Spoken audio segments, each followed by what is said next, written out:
ग्रहण है, जरा संभल कर। हमारी इस खास पेशकश में आप सभी का स्वागत है और आपके साथ मैं हूं मेघना सिंह। साल का आखिरी चंद्र ग्रहण लगने जा रहा है। ये चंद्र ग्रहण कार्तिक महीने की पूर्णिमा पर लगने जा रहा है। भारत के कुछ हिस्सों में पूर्ण और कुछ हिस्सों में आंशिक चंद्र ग्रहण दिखाई देगा। चंद्र ग्रहण पर क्या करें और क्या ना करें, सूतक काल में किन बातों की सावधानी रखें, ग्रहण के दौरान किन मंत्रों का जाप करें, ये वो सवाल हैं जिन पर हम विस्तार से चर्चा करेंगे। और चर्चा करने के लिए ज्योतिषाचार्य ज्योति थपलियाल हमारे साथ मौजूद हैं। ज्योति जी, आपका बहुत बहुत स्वागत है। ज्योति जी, सबसे पहला सवाल यही है कि ग्रहण का वक्त कितने बजे है और सूतक काल कितने बजे से शुरू हो जाएगा? देखिए, जो ग्रहण है वो दिन में 2:41 के करीब शुरू हो रहा है और जिसका मोक्ष है वो है शाम के 6:19 पर। लेकिन अब भारत में जो है जो चंद्रोदय है वो 5:30 बजे करीब हो रहा है, 5:20 के करीब। और देश के अलग अलग हिस्सों में जो चंद्र उदय है उसकी जो समय है वो 5-7 मिनट ऊपर नीचे शुरू हो जाता है। तो हमारे यहाँ हम उसे 5:20 से ही लेंगे, जो 6:19 में जाके उसका मोक्ष हो जाएगा। तो जो सूतक काल है चंद्र ग्रहण का वो तकरीबन 9 घंटे पहले लिया जाता है। तो आप सुबह 8:20 से जो उसका सूतक है वो शुरू हो जाएगा और वो चंद्र ग्रहण के साथ ही खत्म होगा। जी। लेकिन इसी के साथ साथ ज्योति जी, आपसे जानना चाहूंगी, जैसे कि हम बात कर रहे हैं ग्रहण है, जरा संभल कर, कितना संभलने की जरूरत है हमें? देखिए, सामान्य खगोलीय घटना है और हमेशा सूर्य ग्रहण के बाद चंद्र ग्रहण ही होता है और उसमें 15 दिन का ऊपर नीचे होता है। जो सूर्य ग्रहण है वो हमेशा होता है आपका अमावस्या के दिन और जो चंद्र ग्रहण है वो होता है हमेशा पूर्णमासी के ही दिन। लेकिन खास बात इस वक्त क्या है? जो सबसे खास बात ये है, आपको पता है कि जब सूर्य ग्रहण था तो उस दिन दिवाली थी जी। और अब जो है जो देव दीपावली का दिन है उस दिन पूर्णमासी के दिन है चंद्र ग्रहण। जो देव दीपावली है वो बहुत ही खास पर्व है, जैसे देवों की दीपावली। अभी आपकी दीपावली गई, मनुष्यों की दीपावली गई, और अब देवों की दीपावली है। तो देवों की दीपावली के दिन ग्रहण होना जो है उसका ज्योतिष शास्त्र में एक खास महत्व है और कुछ ऐसी घटनाएं जो उनकी तरफ संकेत करती है। तो थोड़ा सा संभल के रहने की जरूरत है, लेकिन एक सामान्य खगोलीय घटना है, डरने की जरूरत बिल्कुल नहीं है। सूतक काल में कई सावधानी बरतनी चाहिए। सूतक काल को लेकर धार्मिक रूप से कई कामों की मनाही होती है कि कौन से काम नहीं करने चाहिए, कौन से काम करने चाहिए, इन पर आप क्या कहेंगे?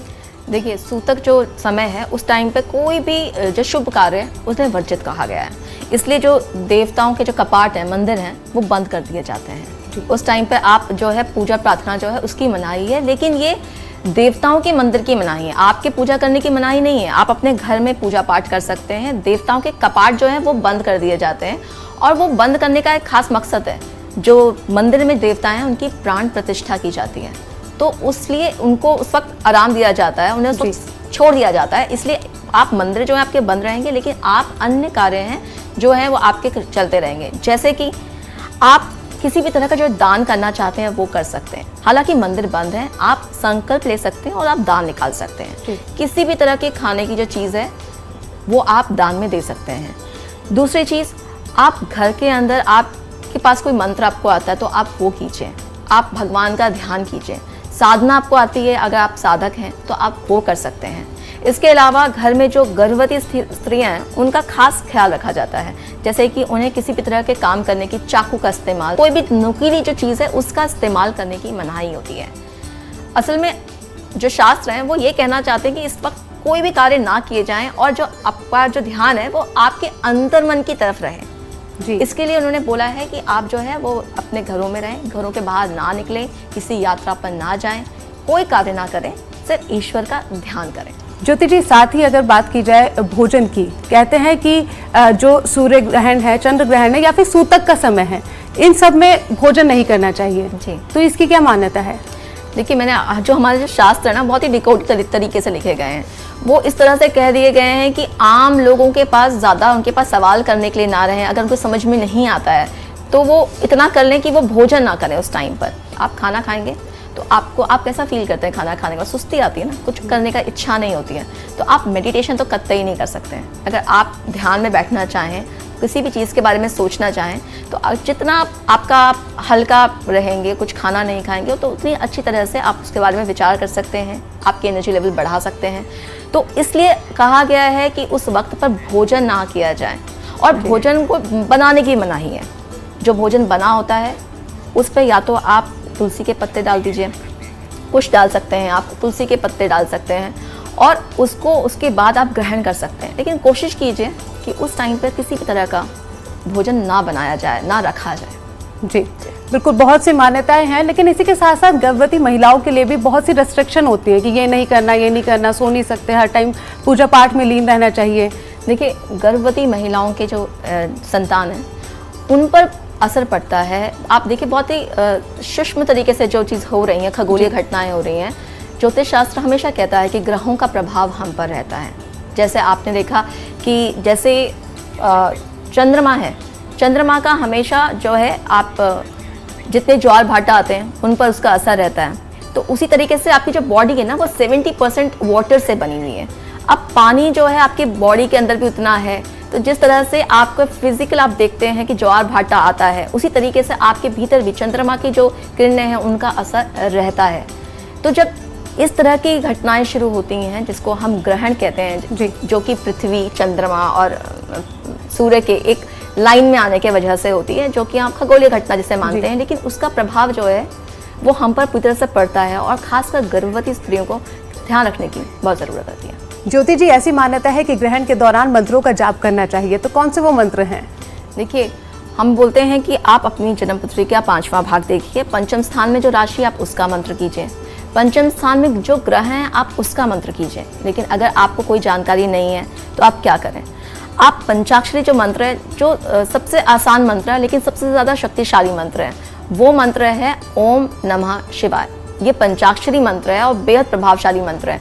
आप पंचाक्षरी मंत्र कर सकते हैं, आप अष्टाक्षरी मंत्र जो है ओम नमो नारायण, आप वो भी कर सकते हैं, और द्वादक्षरी जो मंत्र है ओम नमो भगवते वासुदेवाय। इनमें से आपकी जिस भी मंत्र में आस्था है, जो मंत्र आपको आसान लगता है, आप वो मंत्र कर सकते हैं। और इतना करने से ये भी ना हो पाए तो कम से कम सिर्फ ओम का उच्चारण अगर आप करते हैं लगातार, इसके अलावा अगर आपके पास कोई गुरु दीक्षा है, गुरु मंत्र है, तो आप वो कीजिए, अपने इष्टों का मंत्र कीजिए, वो आपको बहुत फलित होता है। जी बिल्कुल, बहुत ही इजी ज्योति जी आपने मंत्र बताए हैं। लेकिन इसी के साथ साथ कहा जाता है कि ग्रहण पर दान का भी बड़ा महत्व होता है, तो क्या दान करना चाहिए, क्या शुभ फल देता है? देखिए, हमारे शास्त्र कहते हैं कि जो दान है ना, वही हमारे साथ जाता है। आप जीवन में कुछ करें या ना करें, दान करते जाइए। और भोजन का दान है वो बहुत ही, अन्न दान तो बहुत ही ज़्यादा उसकी महत्व जो है बहुत बढ़ जाता है। तो यूं भी किसी भी पूर्णमासी को, अमावस्या को आपको हमेशा दान करना चाहिए, और संक्रांति के दिन भी दान करना चाहिए। और ख़ास तौर पर जब पूर्णमासी के वक्त पर इस तरह के जो ग्रहण पड़ते हैं, तो उस वक्त पर दान का महत्व बहुत बढ़ जाता है। तो आप क्या दान करें? अब देखिए, चंद्र ग्रहण है, तो चंद्र से संबंधित जो भी चीज़ें हैं आप वो दान कर सकते हैं। जैसे कि आप चावल दान कर सकते हैं, आप दूध दान कर सकते हैं। लेकिन जो चावल दूध है, ये तो आप चंद्र से संबंधित है, लेकिन चंद्र का संबंध जो है वो किसी भी तरह के भोजन से है। आप किसी भी तरह का जो भोजन है वो दान कर सकते हैं, जितनी आपकी क्षमता है उसमें दान कीजिए। और जो आपका दान है, ये दान ना, लोग कई बार सोचते हैं कि हम किसी ज़रूरतमंद को कुछ खिला देंगे, तो आप खिलाइए, आप आगे पीछे कभी भी खिलाइए। लेकिन ये जो दान है, जिस वक्त आप जो निकालेंगे, वो जो पोषण है वो सिर्फ मंदिरों में जाना चाहिए।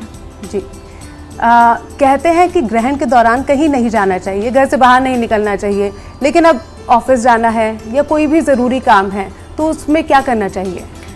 देखिए, आप अपना कोई ज़रूरी काम तो रोक नहीं सकते हैं, घर ये उनके लिए है जो इन नियमों का पालन कर सकते हैं।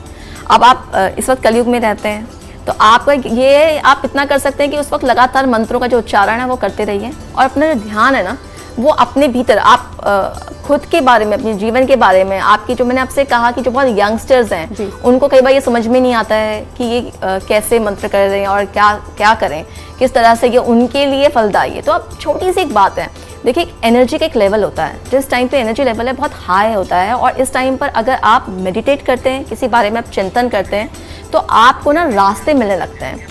एक टाइम जोन है इस टाइम पर, जब आप अपने जीवन के बारे में कुछ सोचना चाहते हैं, कुछ समझना चाहते हैं, और आप चाहते हैं कि आपको रास्ते मिले, तो उसके बारे में आप कम से कम मेडिटेशन कीजिए। आपको कोई मंत्र नहीं आता, मत कीजिए, कुछ मत कीजिए, लेकिन आप बैठिए और आप जो करना चाहते हैं उस पर चिंतन कीजिए, उस पर ध्यान दीजिए। करीबन आधा घंटा बैठिए और सोचिए आप क्या करना चाहते हैं। तो अगर आपको कहीं जाना है बाहर, आप बिल्कुल जाइए, बेशक जाइए, लेकिन इस 3 घंटे में, जो 3 घंटे का अवधि है, इसमें तो थोड़ा सा वक्त आप खुद के साथ बिताएं और खुद चिंतन करें कि आप जीवन में क्या करना चाहते हैं। तो बेशक आपको इस दौरान जो रास्ता मिलेगा ना वो आपको और पूरे साल भर के दौरान जो आपको वो समय अवधि नहीं मिलती वो इस वक्त पर मिल जाती है। ज्योति जी, अब हमने बड़ों की बात की, बड़े तो मंत्र कर सकते हैं, मंत्रों का उच्चारण कर सकते हैं, बैठ सकते हैं एक जगह, लेकिन इस बीच बच्चों की बात की जाए, बच्चों को किस तरह से एक जगह बिठाया जाए या फिर उनके लिए भी कोई खास नियम है? देखिए, जो बच्चे, बुजुर्ग, बीमार और गर्भवती स्त्रियां, इनके लिए कई बार शास्त्रों को में जो है उन्हें छूट दे दी जाती है, क्योंकि आप उन्हें समझा नहीं सकते। बहुत बहुत बुजुर्ग आदमी हैं, आप उनको ये नहीं बोल सकते आप खाना मत खाइए, तो उनको खाना तो आपको देना पड़ेगा उस वक्त पर। छोटा बच्चा है, अगर वो भूखा है तो आप उसे नहीं बोल सकते कि बेटा ग्रहण है, खाना मत खाओ। तो ये जो है ये इस दायरे से बाहर है, ये हमारे लिए है, बड़ों के लिए है। अगर हम इसे कर पाएँ तो हम उसका नियम का पालन कर पाएँ। हमारे खुद के लिए वो नियम का पालन करना कई बार बहुत मुश्किल हो जाता है, तो पहले आप खुद करेंगे तो आपको देख के आपके बच्चे सीखेंगे और उनका जब वक्त आएगा तो वो भी उन चीज़ों को करने लगेंगे। ज्योति जी, अगर आपकी विशेष कोई मन्नत है, मान्यता है या फिर कुछ भी चाहते हैं आप, तो क्या कुछ ऐसा है, अगर किसी की नौकरी नहीं लग रही है या शादी नहीं हो रही है, तो क्या कुछ ऐसा है कि ग्रहण के दौरान आप करें और आपको मिल जाए? बिल्कुल बिल्कुल।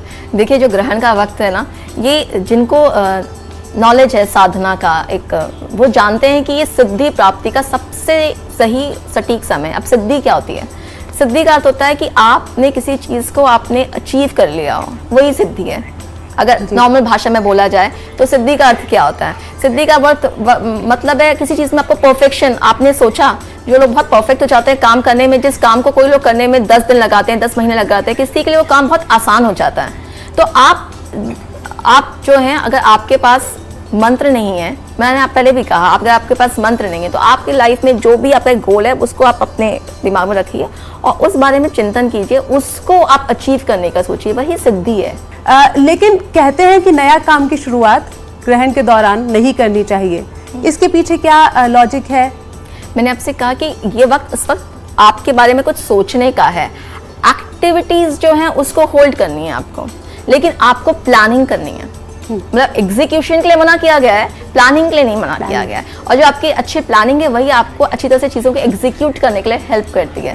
तो ये जो वक्त है ये एग्जीक्यूशन का टाइम नहीं है, इस वक्त सोचने का समय है, उस पर विचार करने का समय है और अपनी ऊर्जा को, अपनी स्ट्रेंथ को बढ़ाने का समय है। जी बिल्कुल ज्योति जी, इस तरह से आपने बहुत ही अच्छे से समझाया, लेकिन इसमें मैं कह सकती हूँ कि हमारे यंगस्टर्स को इस बात को समझने की बहुत ज़्यादा ज़रूरत है, क्योंकि उन्हें लगता है कि क्यों घर में बैठना है या क्या, ये मुझे लगता है कि समय बदल रहा है और बहुत से लोग अब इस तरफ आ रहे हैं। हमको समझ में आ रहा है कि एक और आयाम होते हैं हमें जीवन में जिनके बारे में पता नहीं होता है, लेकिन अगर पता नहीं है तो इसका मतलब ये नहीं है कि वो एग्जिस्ट नहीं करते हैं।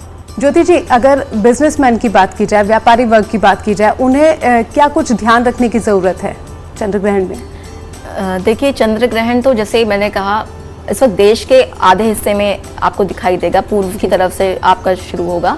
दुनिया में काफ़ी जगहों पर इसका असर आपको मिलेगा। ऑस्ट्रेलिया में है, अमेरिका में है, यूरोप में आधे जगहों पर है और पैसिफिक ओशन की तरफ भी जाता है इसका असर। तो ऐसे हर आदमी के ऊपर, बिजनेसमैन तो अभी बहुत सारे लोग जो बिजनेस में हैं, लेकिन सभी पर एक जैसा असर नहीं है। उनके राशि अनुसार उनके जो प्रभाव है वो बदल जाएंगे। ज्योति जी, हमने जिस तरह से बात की बिजनेसमैन की, आपने बताया, लेकिन अब बात की जाए देश दुनिया की। देश दुनिया पर इस चंद्र ग्रहण का क्या असर पड़ने वाला है? इस वक्त जो ग्रहण हो रहा है वो मेष राशि में हो रहा है, भरणी नक्षत्र में हो रहा है। तो आप ये समझिए, मेष जो राशि है पहली राशि है। अब मेष जो राशि है वो राशि है आपकी किसी चीज़ की नई शुरुआत करने की, और बेसिक आपकी जो आपकी ज़रूरतें हैं उनको रिप्रेजेंट करता है आपका मेष। जो बेसिक मूलभूत सुविधाएं हैं उनको लेकर समस्याएं होने वाली हैं देश में और देश दुनिया में भी। मतलब फूड चेन, जो सप्लाई चेन है वो इफेक्ट करेगी और लोगों को बेसिक चीज़ों के लिए, मतलब आपको सर्वाइवल के लिए एक लड़ाई शुरू होगी। आपको पूरे दुनिया में एक जो है खुद के लिए, मतलब खुद को बचाने के लिए जो पूरा दुनिया है उसमें एक तरीके का आपको ना एक वॉर जोन में जाता दिखाई देगा, जहां पर सर्वाइवल का जो है इशू आपको नजर आएगा। जी ज्योति जी, आपने बताया कि देश में किस तरह से इसका असर रहने वाला है, लेकिन आपसे जानना चाहूंगी कि अगर चंद्र ग्रहण की बात की जाए या किसी भी ग्रहण की बात की जाए तो उसका असर कितने दिन तक रहता है? मैंने आपसे कहा 42 डेज आप जो है उसको लेकर चलेंगे। मतलब हालांकि 3 महीने तक भी आपको इसका असर दिखाई देता है, लेकिन बड़े तौर पर जो है आपको 42 डेज इसका जो है वो इसका असर रहेगा, क्योंकि ये हमेशा रहने नहीं वाला है। हमेशा सूर्य ग्रहण और चंद्र ग्रहण आते रहते हैं। लेकिन अगर ज्योति जी बात की जाए ग्रहण खत्म होने के बाद, ग्रहण से पहले हमने बात की कि क्या करना चाहिए क्या नहीं करना चाहिए, लेकिन सबसे अहम है कि ग्रहण खत्म होने के बाद क्या करना चाहिए। पहले जब बड़े ग्रहण होते थे तो लोग जाते थे और गंगा स्नान करके आते थे, अब इतना संभव है नहीं, तो कम से कम आप स्नान तो कर ही सकते हैं घर पे। लोग ना अवॉइड कर देते हैं इस चीज को, एकदम से सोचते हैं कि हाँ आप गंगा जल छिड़क के काम चल जाएगा। गंगा, हाँ ये बहुत लोग करते हैं, शॉर्टकट है। अब हर चीज शॉर्टकट का जमाना है, कोई भी हमारे पास आते हैं तो हमेशा पूछते हैं, हर चीज का शॉर्टकट पूछते हैं। तो हाँ आप गंगा जल छिड़क सकते हैं, लेकिन अगर आप स्नान कर लें तो उससे बेहतर कुछ भी नहीं है। और घर को भी आप खुद नहा लें और पूरे घर में भी आप चाहें तो गंगा जल का छिड़काव कर सकते हैं, और वो करना ही चाहिए जी। और इसी के साथ साथ एक सवाल आपसे जानना चाहूंगी, कहते हैं कि अगर खाना बच गया तो उसमें तुलसी के पत्ते रख देने चाहिए, तो क्या उसका महत्व है? और देखिए तुलसी को बहुत ही पवित्र माना गया है हमारे यहाँ पर। हालांकि हम कोशिश करते हैं कि आप खाना बचाएं ना, ये नौबत ना आए कि आपको उसमें तुलसी के पत्ते रखने पड़े और आप भोजन कम पकाइए एक दिन पहले। लेकिन अगर ऐसा हो जाए और आपके घर में तबीयत ठीक नहीं है, आप कुछ नहीं कर सकते और आपको ज़रूरत है कि आप उस भोजन का इस्तेमाल करना चाहें, तो हाँ उसमें तुलसी के पत्ते आप डाल दीजिए और उसको आप बाद में इस्तेमाल कर सकते हैं। ज्योति जी, आपने बहुत ही आसान तरीके हमें बताए, मंत्र बताए आसान, जो कि हमारे दर्शक जो हैं वो उनका लाभ ज़रूर उठाएंगे। आपने इतनी अच्छी बातें बताई, आपका बहुत बहुत शुक्रिया, धन्यवाद। तो हमारे इस खास पेशकश में फिलहाल इतना ही, हमें दीजिए इजाज़त, नमस्कार।